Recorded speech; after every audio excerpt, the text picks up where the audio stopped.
Hey folks, Troy Dooley, the Beachside CEO. I'm coming to you on a Friday. I'm dressed down a little bit. I'm looking forward to Valentine's. It's going to be a blast. Hey, I want to cover the Wake Up Now saga. As a lot of you know, I was a strategist for the company. They brought me in a little over a year ago. We were seeing massive compliance issues back then to the tune of like 10,000 a month. And through just the strategic work of everybody that was working with them, we were able to get those down. They were phenomenal. Now, they're still around 1,000 a month. They were growing like crazy, way too many. But that, we really wanted to help, and so did everybody else that they brought in. Phenomenal crew. But you guys know how the culture was, and it was a little wacky. There was no doubt about that. But as the company continued to grow, they were under two different leaderships. They were, number one was Kirby Cochran. Kirby came in, he was the CEO, he was leading the charge. They wanted to be a social distribution network, and everything they did in-house. They didn't have an outside professional that had created the compensation algorithms or anything, and it just continued to be their Achilles heel. It seemed like every time they had a conference, every time they had a convention, they would announce some giant new software initiative and it would fall flat on its face, and they'd have to come back and try to regroup, and that became just tough. At the end of last year, the fourth quarter of last year, they brought in InfoTrax to finally design a commission engine that would have the right reporting and have everything. Well, you can only have so much happen to you at once. And you say, look, there's no way that we can survive if we keep this up. And in the fourth quarter of last year, several major events took place. We didn't talk about these publicly because this is a publicly traded company, even though it's on the pink sheets. We didn't want to, we got to use, I should say, SEC rules and regulations on what can be said and what can't be said when a company is currently going through issues and we have insider information. This all started out around October, I think, on the September commission run, when the company's assets had really, the liquid assets were kind of being frozen at the time. They had chargeback issues with Visa, MasterCard, so they were having to shift to an offshore processor. Offshore processor tied up close to $2 million in liquid assets, and then it took almost 17 days just to get the money back on shore to pay.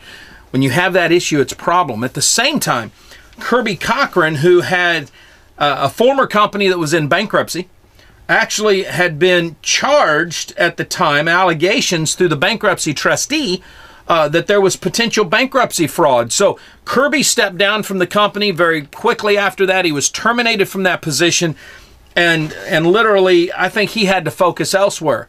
When that took place, Phil Polich came in and took over the helm. Now, Jason Elrod, president of that company, was rocking it with the reps. The reps loved him. They were moving forward. But they very quickly saw, hey, man, we've got a major cash burn that we don't need. And they started doing everything they could to cut what was there so that they could take care of the reps.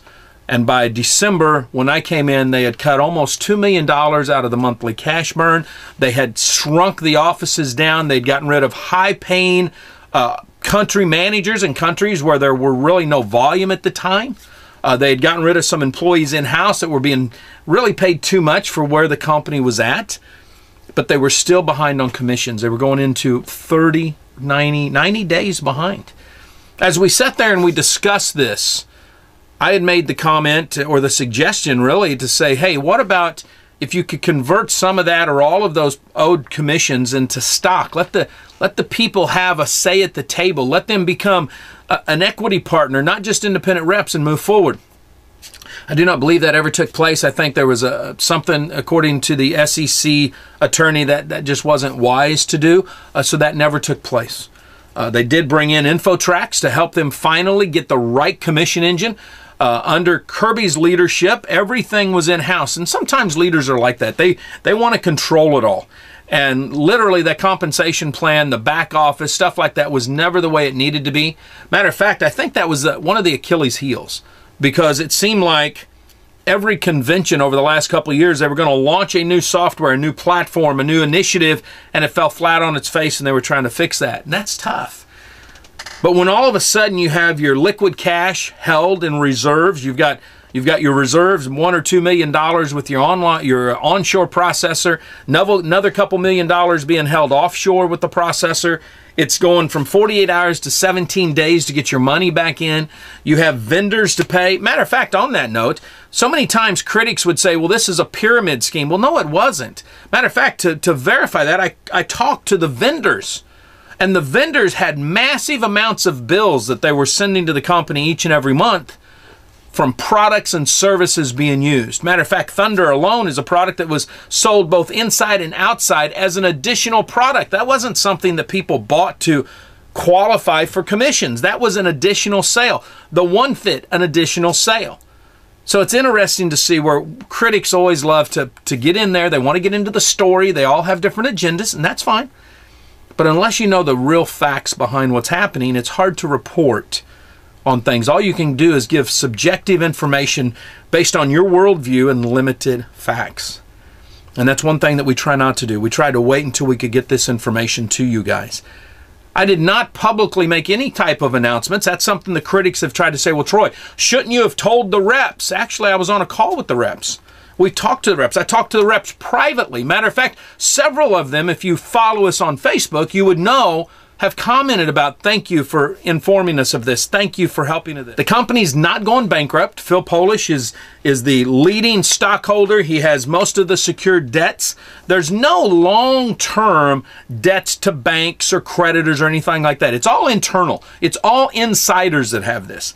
The vendors are month to month, so there's some of those vendors that are probably owed the last 60, 90 days.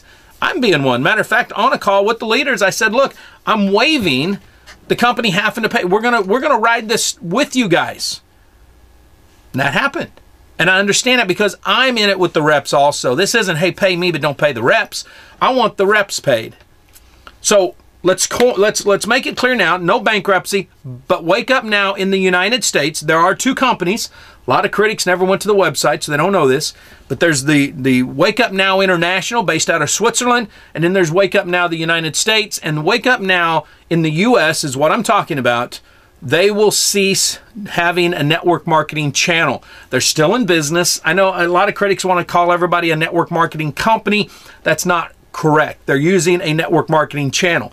All of their other outlets, all of their other marketing and sales channels are still operating. They're still moving product to the outside distributors. They're going to license some products, I think. They're going to do a lot of stuff that's going to take place. So I hope that dispels that. Oh, one other thing. All you guys that kept calling me saying, Troy, can you get those leaders over here? Troy, can you get those leaders over here? This didn't take place this week. Most of these leaders since December, we've been on the phone chatting. They already knew where they were going. They had made their decisions. So this, you don't need to call and say, Troy, can you bring them to us? No, I can't do that.